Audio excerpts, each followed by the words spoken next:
আসসালামু আলাইকুম প্রিয় চাষি ভাই, আশা করি আপনারা সবাই ভালো আছে। আজকের আমার টপিকটা হচ্ছে আমরা এক্সট্রা কিছু চাষ জমির আলের সাইড দিয়ে করে নিতে পারি, এতে অন্য কোনো ফসলে আমাদের সমস্যা হওয়ার কোনো সম্ভাবনা নেই।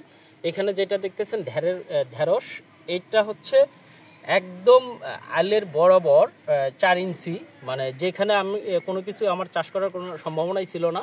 এখানে বেগুন চাষ, আর বেগুন চাষের বিপরীত আল যে অংশটা আপনার এমনিতেই পড়ে থাকতো, সেখানে ঢেঁড়সের বীজ থেকে খুব মাশাআল্লাহ খুব ভালো ফলন, ভালো উৎপাদন।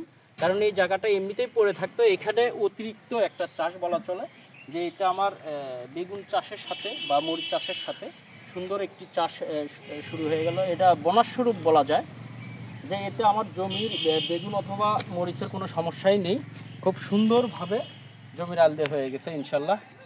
এতে কোনো ধরনের আমার বেগুন অথবা মরিচের কোনো রিফেক্ট পড়ে নাই। এটাই হচ্ছে অতিরিক্ত বোনাস স্বরূপ একটা চাষ, যে আমি বোনাস পাচ্ছি, এই যে এটা বোনাস স্বরূপ পেলাম। যে এটা আমি যদি না করতাম, এতে আমার বেগুন ক্ষেতেরও কোনো সমস্যা হতো না, বা এখন যেটা চাষ করছি এর জন্য বেগুন ক্ষেতের কোনো সমস্যা নেই। বরঞ্চ আমার এই আল থেকে মিনিমাম প্রতি সপ্তাহে 2 থেকে 3 কেজি ঢেঁড়স উৎপন্ন করতে পারতেছি, উৎপাদন হচ্ছে ইনশাল্লাহ।